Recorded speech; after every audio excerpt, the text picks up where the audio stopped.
Welcome to Acclime Conversations, where we interview the people that matter in Vietnam. Today I'm talking to Patricia Marques from Starbucks in Vietnam. Patricia, welcome to our conversations. Thank you. Thank you for having me. I'm very happy to be here today. Great to have you. Before we start talking about Starbucks generally and the brand and what you've developed in Vietnam, I'd love to hear a bit about your story. You've been here around 12 years. What brought you here? How did you end up in Vietnam doing what you do? 12 years ago, yes. So 12 years ago, I was living and working in the Middle East, working for a big fashion brand. And a friend of mine called me to see if I could recommend somebody to help him out in this coffee company in Vietnam. And he was in desperate need of an operations person. That's how it came about. I learned that he was an American friend of mine, Starbucks life prior, and it ended up being a conversation. And considering that everything luxury and fashion was going through a very difficult time because of the 2008 financial debacle, I thought, well, maybe I can help you. And that's simply the only reason why I came to Vietnam. Opportunity at the time, took advantage, and here we are. Yes. So in those early days, I remember when the first store opened up, and it was sort of changing times in Vietnam when the first store opened at the back of the New World Hotel. You're still there today. Yes. What were some of the biggest challenges in establishing an international brand, new ground, but there was always this protectionism in Vietnam towards coffee, and we'll talk about that later, but what were some of your challenges? So, to tell you the truth, the 2012 setup of the company and 2013 first store opening was all about excitement. It was all fantastic. We were all very happy, super energized. I think the challenges started immediately after, when you consider the necessity of course, growing. The expansion became a challenge. Did it hurt when you closed the first store down, when you sort of just getting the positions right? Did that hurt? Well, our first store, our first store took some years. I think what happened was we came with a very different leasing format. So our stores, we opened Starbucks stores for long periods of time. In 2010, 2012, it was very common to rent a commercial space for 12 months. So that was unheard of for a Starbucks brand. And we were not in a capacity to do it. Yeah. So the first years was a challenge to convince landlords what was the benefit of having a solid tenant for a long period of time. I think that was the biggest at that time. That meant trying to get the right ones. So how have you integrated? How have you educated? How have you become part of the Vietnamese culture, given there is that significant culture, coffee culture and lifestyle? How have you integrated? How have you become part of that? Because your customers are predominantly Vietnamese. It's not absolutely. It's not the expat market. No. So how have you become part of that culture? Well, I think we had the blessing of coming to a country where I don't know if drinking coffee is as much, but the philosophy of using coffee houses is so part of their daily routine. So Vietnamese people, families, and co-workers, friends, they all get together in coffee houses. So that was easy for us. We had beautiful stores, very comfortable furniture. We had beautiful lighting, and so it made the third space was ready for them to use.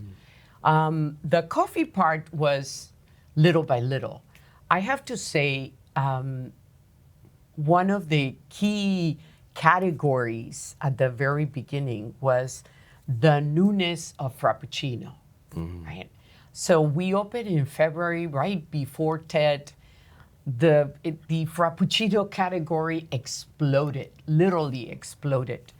In the second part that I think attracted enormously and made our customers frequent customers of us was or is the limited time offerings. So every so many weeks, we bring in new offerings.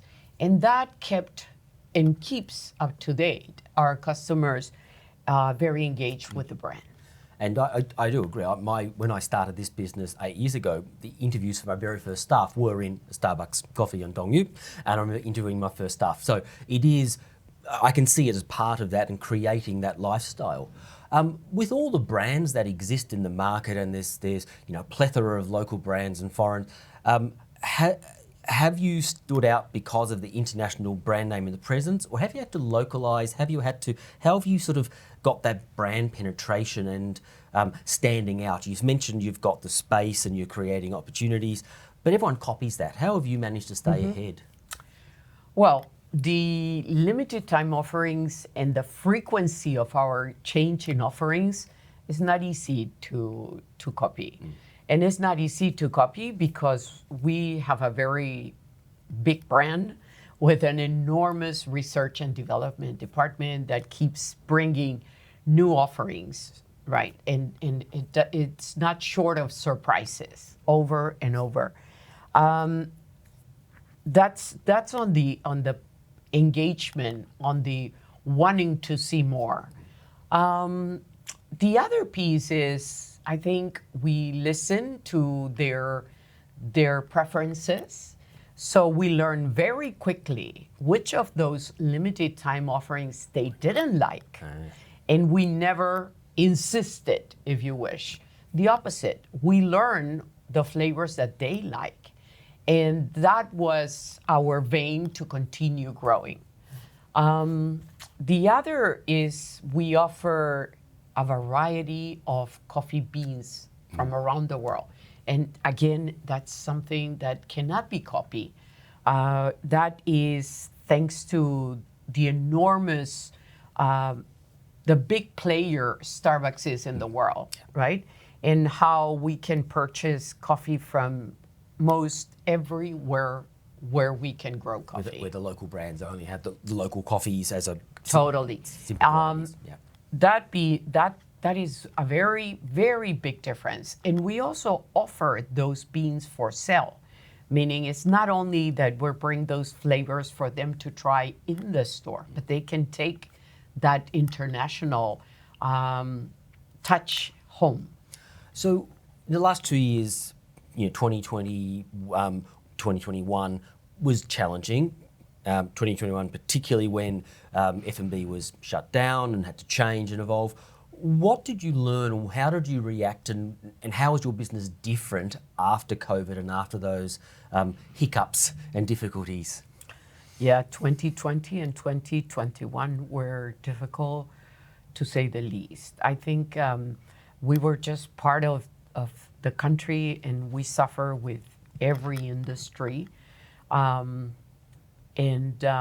Because even food suppliers, we know they had a very hard time.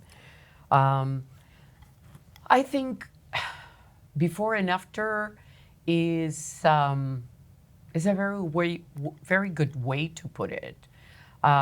We talk about 2019. We talk about the 2 years of disaster, and then we talk about after. I believe one of the things that we truly, truly learn is the power of the brand. I mean, we couldn't be more convinced. So the brand protected the business. The brand was enormous. Let me share with you an anecdote.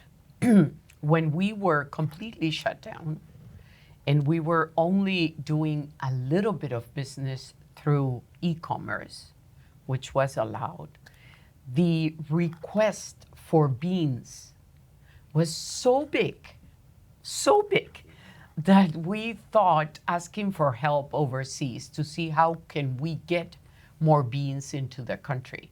Considering that logistics was also so limited and so difficult. So everything was playing against everybody. In our little world, it was playing against the customer wanting to enjoy a cup of coffee at home and in the safety of their home, but we didn't have enough beans. So we learned that we have grown, and we have grown together with a very large amount of customers that are loyal to the brand and that are true consumers of Starbucks coffee.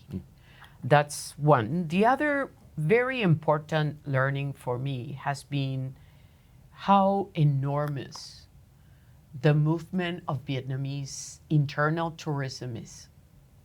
During months and months, we didn't have any international flights arriving or departing. But we were blessed in a country where we could travel.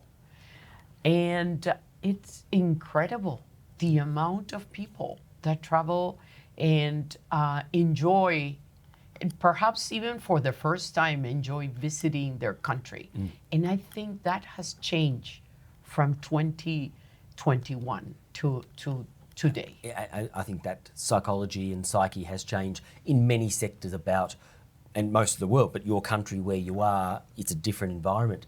The loyalty, would you regard Starbucks customers in Vietnam as more loyal than, just given your loyalty programs and what you do, than others? Is that sort of one of the things that you work on to sort of capture that and really make that loyalty a key element? Because everyone's loyal to their own preferences, but trying to maximise that.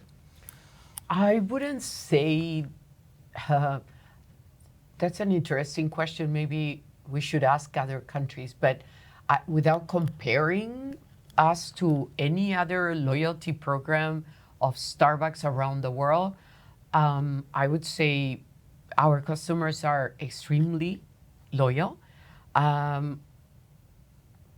We were just talking about the enormous amount of new customers that COVID brought into our stores.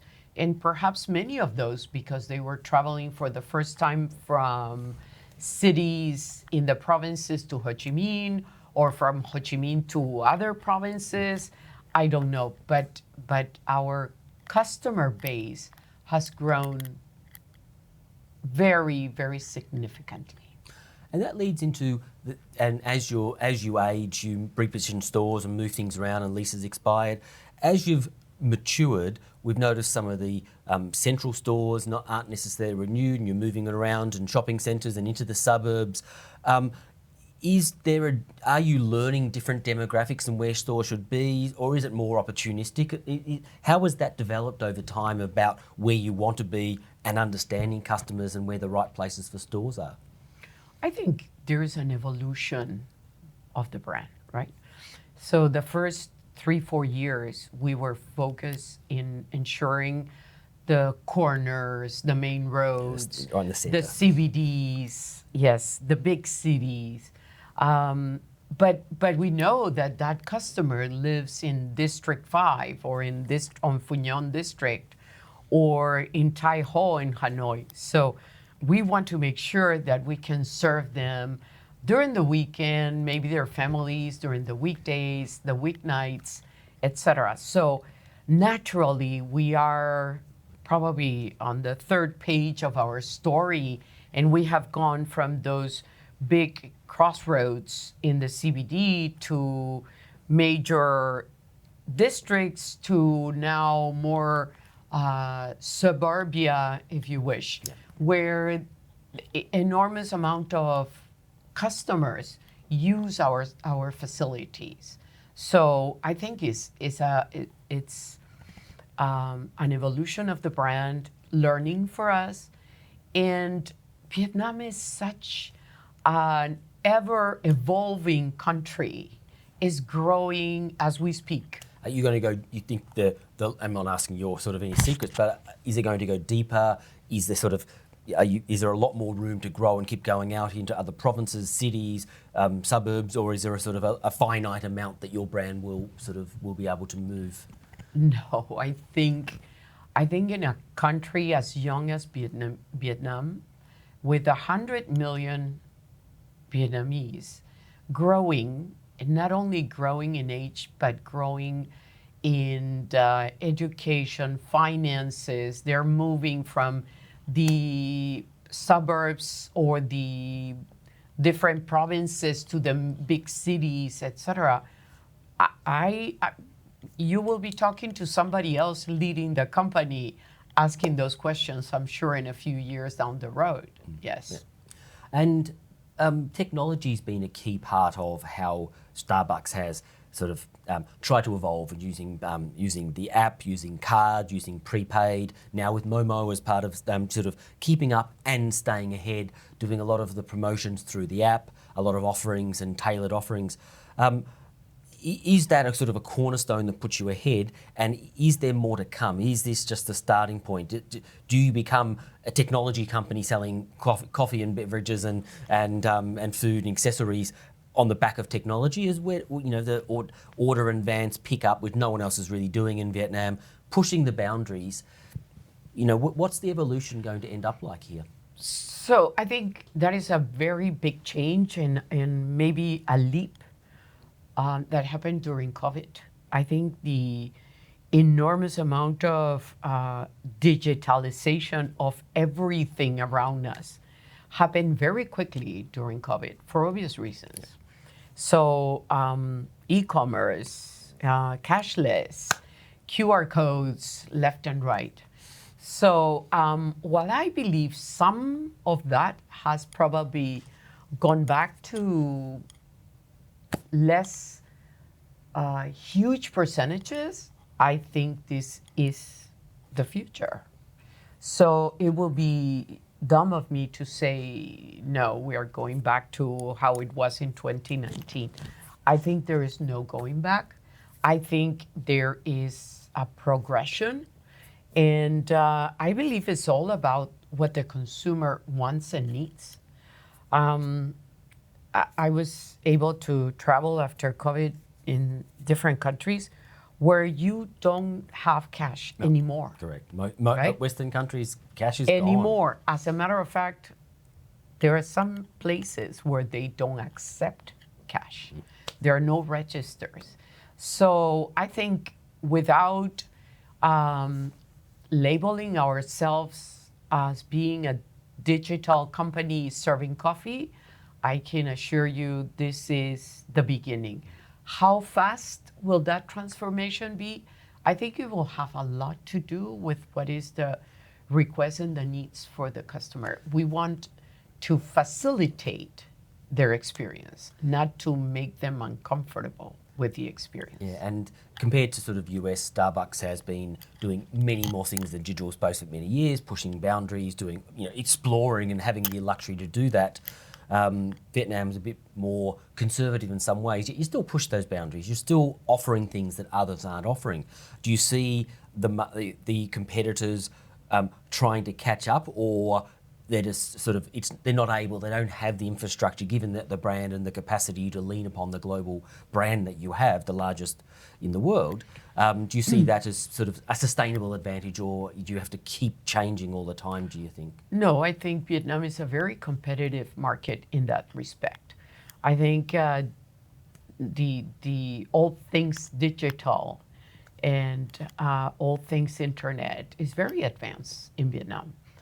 Perhaps a product of how young the country is, how open, how much the Vietnamese student and young professionals travel overseas, and they're exposed to all this newness happening around them. But I can tell you, we are just part of the team in transformation. I think many companies, including coffee companies, are digitalizing most or many of their services. I think it's a fait accompli that this is where the world's going. It's a matter of where Vietnam, where your business sits in that process. What are some of the lessons you've learnt personally during this journey, looking after the Starbucks establishment and evolution? What have you learnt, and what sort of some things that you've learnt now that you wish you knew early on as well?